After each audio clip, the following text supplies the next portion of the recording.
Today in the episode, Building 101. Mixing movement parts. Is it worth it?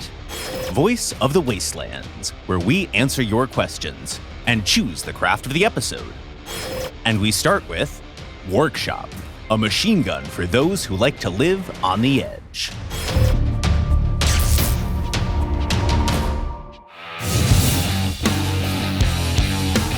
Cannons, incendiary barrels, rockets, plasma guns, missiles. Wait, is that? No, it's just another cannon. Is there anything in the wastes that doesn't go boom? Machine guns, you say? Okay, let's take a look at machine guns. For example, the legendary Aspect, brought to the Valley by the Connecti in Update 0.9.60. Okay, what do we have here? Medium damage, not much range. It's pretty accurate when you just start blasting, but goes increasingly more unstable the longer you go. What is this? Why would anyone use this? In practice, the Aspect is a lot more dangerous than it seems, and becomes a force to be reckoned with if you know how to manage its perk. The higher the weapon's temperature, the higher its damage. We're talking 60% extra damage at full heat. But it's not enough to be a good gunner and know how to deal with overheating to use the Aspect effectively. In order to unlock the full potential of the gun, you also need to build yourself the right car. First, we need a fast and reliable chassis. Survivors that use this type of weapon heavily favor hovers, and with a reason. But good old wheels do a pretty good job as well. Then we get ourselves a radiator. You're absolutely right, by the way. This module reduces the heating rate of our machine guns, effectively lowering the effectiveness of our build. But it's a bit more complicated than that. With a radiator, we'll actually be able to deal more damage, simply because we get more time till our weapons overheat. So it all works out in the end. Don't forget about armor. We need it, and lots of it. With barely more than 200 durability points, Aspects are pretty fragile for a legendary weapon. At the same time, the gun's compact size gives us a lot of options when it comes to covering it with armor. You'll have no problem coming up with defenses that'll tank at least 1 or 2 cannon shots. Furthermore, the machine gun doesn't need much energy to operate, meaning that you can easily use 3 or 4 of them at the same time. Okay, that's it for our modules. Let's go and test our machine guns in battle. But wait, if we just assemble a vehicle that's all meta, it's gonna be a bit mundane. Let's go off the beaten path a bit. We'll put 2 Aspects on a regular pickup. 4 wheels, a plain cabin with a couple of stickers, and almost no armor. Radiator? What radiator? It would never fit. We'd barely have enough energy for our Aspects and maybe some air conditioning. In combat, a single heavy hit can ruin our day, so it's pretty clear that we're not a frontline fighter. Our primary targets are vehicles that are already engaging someone else. Once we spot them, we get in and start shooting their valuable equipment off. On a car with Aspects, careful shooting is paramount to your success. You shouldn't just spray bullets like on the Reaper or the Imp. The Aspect is all about that tap fire. The more experienced the gunner is, the higher the damage level they can consistently sustain. And yeah, you have to manage all that while dodging enemy projectiles and staying aware of everything that enemies and allies do around you. Yep, allies as well. They can make your life considerably harder by blocking your line of fire or getting in the fights they can't win. If you play your cards right though, every battle turns into a high-octane, intricate dance right on the edge of overheating. Yep, the Aspect is no doomsday weapon. This machine gun, once feared all around the wastes, today can only be effective when used on a really good build by an experienced driver. But if you like to live on the edge, this is still the best thing the wastes have to offer. And now, a short commercial break.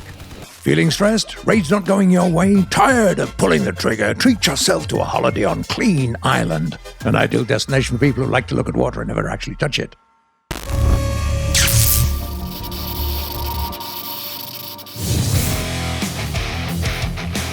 Survivors come up with all sorts of crazy contraptions.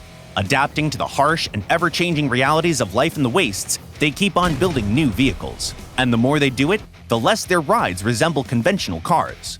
Some mechanics go as far as to attach, for example, legs to wheels. Let's take a look at several monstrosities built like this, and see why they were done in this particular way. The first vehicle on our list is using both Goliaths and big rams. Yep, that's right, Goliaths and big rams. It might look weird, but the advantages are obvious. It can turn really damn quickly, and it's pretty fast in general. If you switch big rams to their walking mode, the car also gets a lot more maneuverable. But all of that is just a bonus. The main selling point of this configuration is the angle at which the body of the vehicle is positioned. This way, you can launch all sorts of things, in this case, incinerator projectiles, at point-blank range. Nice, right? And if you lose your big rams, trust us, that's bound to happen sooner or later, you can still drive around on the Goliaths. Sweet. Combo number 2. Drumroll please. Mecha legs plus small wheels. We're a very understanding bunch, truly, but why the hell would a respectable heavy spider build need this teeny-weeny cart on wheels? Because it allows the vehicle to carry more weight. Yup, even though these wheels don't ever touch the ground. We're not sure how that works exactly. Has to be some Ravager witchcraft. Also, when you run out of legs, these tiny wheels give you a fighter's chance to make it to the nearest dump site all on your own. Combo number 3. Hovers and a 1,500 kilogram armored track. Does this even work? Yup, happily ignoring all laws of space and time. It's simple. The track is used as a shield that allows the fragile flyer to survive an attack by, let's say, a pesky shotgun build, or 2 attacks, or even 3. Lots of armor here. Additional survivability comes with a price tag attached though. The track doesn't contribute to the vehicle's HP pool while taking a lot of space and weighing like a compact car all on its own. So, do you like these monstrosities? We love them. There's certainly something to be gained by combining different movement parts, but you have to have a plan first. If you do though, this building technique opens up possibilities unreachable with a conventional vehicle. Build, experiment, surprise yourself and your enemies, and good luck in the wastes.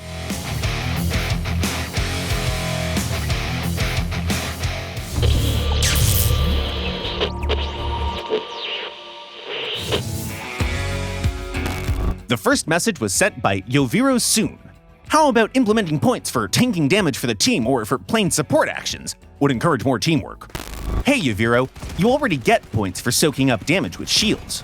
When it comes to regular parts, well, the thing is, on a technical level, it's quite tricky for the game to discern whether you're just taking damage as usual or actually tanking to protect another player. So no extra points for that.